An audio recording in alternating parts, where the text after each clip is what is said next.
Next, we're going to discuss inequalities on a number line. So what we're going to have to do is you're going to have to first solve the inequality. That means get the variable by itself. And when you do that, it's the same principles as an equation. The only difference is if you multiply or divide both sides by a negative number, the inequality sign changes direction.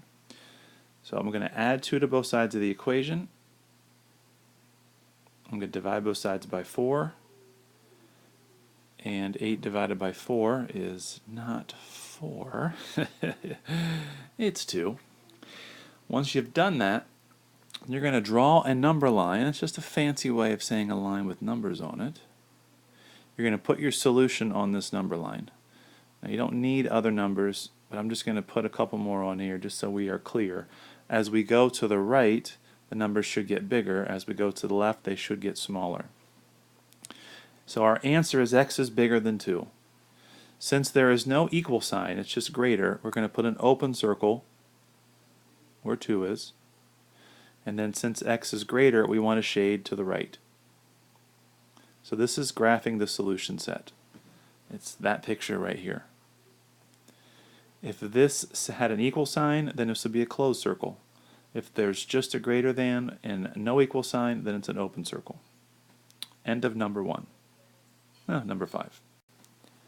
Number 6, supposed to graph the solution set of this mother. Let's distribute the 7. We're going to get 7x plus 35. Probably would have been actually better had I divided both sides by 7, but oh well. Then if we subtract 35 from both sides, we get 7x is less than or equal to 14. Then if you divide both sides by 7, you're going to get x is less than or equal to 2. And looking at this, I realized I made a mistake. 21 minus 35 is negative 14. Negative 14 divided by 7 is negative 2. At no point did we multiply or divide both sides by a negative number. The inequalities should not change direction. I'm going to put negative 2 on my number line. To the right, the numbers get bigger. To the left, they get smaller. I guess you could consider going to the left, they get bigger negative, and to the right, they get smaller negative. The solution, x is less than or equal to, since it's an equal to, it's a closed circle, and less than is going to go to the left. So this blue array is our answer. This next one, I'm going to solve it in the way I alluded to in the previous one. Instead of distributing the 4, which it's fine to do, to distribute the negative 4, instead I'm going to divide both sides by negative 4 at the beginning. If I divide the left by negative 4, they cancel. If I divide the right by the negative 4, I get 6. Since I divided both sides of the equation by the same number, the inequality changes direction. So now it's x plus 5 is greater than or equal to 6, whereas at the beginning it was less than or equal to. Then if I subtract 5 from both sides, I get x is greater than or equal to 1.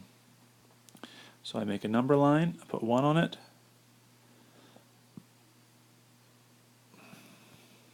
This is x is greater than or equal to. Since it's equal to, it's a closed circle. Greater than goes to the right. So that is the solution set graphed. A quadratic inequality means that your largest exponent is going to be a 2. It may look like this, and then an inequality sign, and then a 0 on the other side. Or at least you'd want to get it in that form. Another form that could be in is a times the difference of x and k squared, x and h, I should say, squared, plus k. You have a different inequality symbol, greater than or equal to 0. So we're going to look at how to graph quadratic inequality solutions. So we're supposed to graph this solution set, and I'm going to do this in 2 different ways. Depending on what you're given, some ways are easier than others. Since this one is in the form, it's in vertex form. Vertex form would be when you have x minus some number h, quantity squared, and then plus or minus k. So in this case, it's x minus 0, quantity squared, minus 100. So the vertex for this is 0, negative 100. So that means it's down here on the negative y-axis. And hopefully you know this looks like a parabola, because it actually is a parabola. So when this asks, what are the solutions for x when you have x squared minus 100 is greater than or equal to 0, it's looking for the positive values. This graph is positive when it's above the x-axis. So when is it above the x-axis? It's going to be above the x-axis to the right of 10 and to the left of 10. So this solution is going to be x is less than negative 10. I guess it should be or, not and. Or when x is greater than 10. So how do I know it's 10 or negative 10? Well, let me show you a different way to do this. The first way I just showed you is more conceptual. If you have a great understanding of quadratics, you can do that real quick. If you don't, then you're going to want to do it this way. So second option is, first, remove the inequality symbol. We're just going to check out the boundary of the graph. X squared minus 100 equals 0. And we're going to solve the equation for x by adding 100 to both sides, and you square root both sides and you get x is plus or minus 10. If we then put on a number line negative 10 and 10, we then want to test different numbers in each of these different numbered intervals. For example, in between negative 10 and 10, there's the number 0. To the right of 10, we could choose a number like 11. To the left of negative 10, we could choose a number like negative 11. My neighbor's shooting skeet right now. Welcome to Redneck America. So what we're trying to figure out is, when is x squared minus 100 greater than or equal to 0? So if you pick a test point and plug it into this, like 0 for example, 0 squared minus 100 is going to give us a negative answer. This is the negative symbol.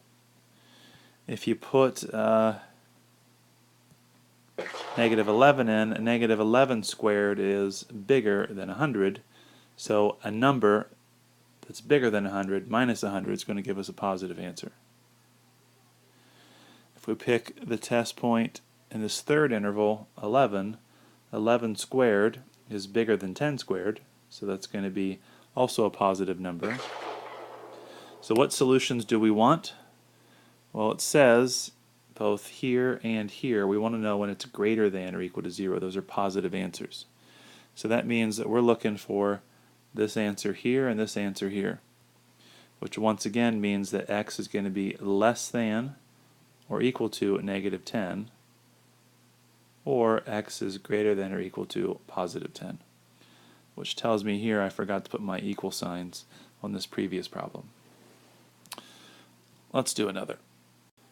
Supposed to graph the solution set. Well, the first thing I would do is I would get everything on one side, so 0 is by itself. So I would subtract x squared from both sides. 2x squared minus x squared is 1x squared. I would subtract 6x from both sides. I would get minus x. And I would subtract 10 from both sides, and that would give me a minus 2. That's going to be less than 0. I would then change this to an equal sign, and I would factor it. Changing it to an equal sign because I have exponents and an inequality symbol. This factors into an x minus 2 and an x plus 1. It's going to be really important, this factored version. If I set each factor equal to 0, I'm going to get x is 2 and x is negative 1. Since that was for an equal sign, that means my boundary for my answers are at 2 and negative 1. Maybe the answers are between those, maybe they're on the outside of those. To figure this out, we're going to draw a number line. I'm going to put negative 2 here, and I'm going to put negative 1 here. Now if you noticed, I used dashed lines here, whereas in the previous problem I used solid lines.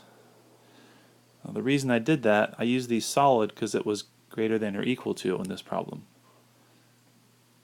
The equal to meant a solid line. that includes the number. This problem just says less than. I feel like I'm in Desert Storm with all those shots being fired. Since this is just less than, we're using those dashed lines. If I take the factored version of this, it's going to be the easiest way to figure this out. And I want this to be less than 0. If I pick test numbers again, like for example, let's say that I choose -3, -1.5, and let's say 0. My only concern is when is it positive and when is it negative? Do this in our head. If I put a -3 into this, the -3 minus 2, is that positive or negative? Well, that's negative. If I put a -3 into this one, -3 plus 1, that's also going to be negative. If you multiply two negatives together, what are you going to get? You're going to get a positive answer. If I put a -1.5 minus 2, that's also going to be a negative. And then if I put -1.5 in here plus 1, that's also going to be negative. If you multiply two negatives, what do you get? You get a positive.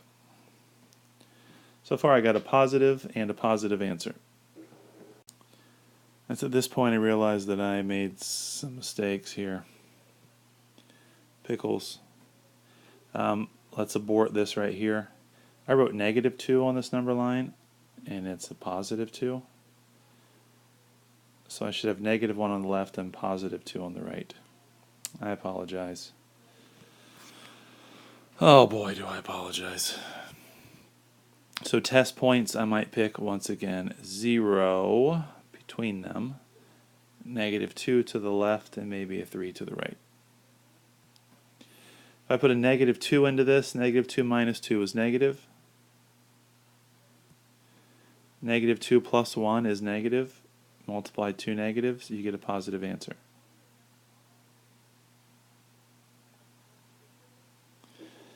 If I put a 0 into this, 0 minus 2 is negative, 0 plus 1 is positive. I get a negative times a positive. If I multiply those out, I'm going to get a negative answer. Sorry that this has turned into a mess because I made that mistake.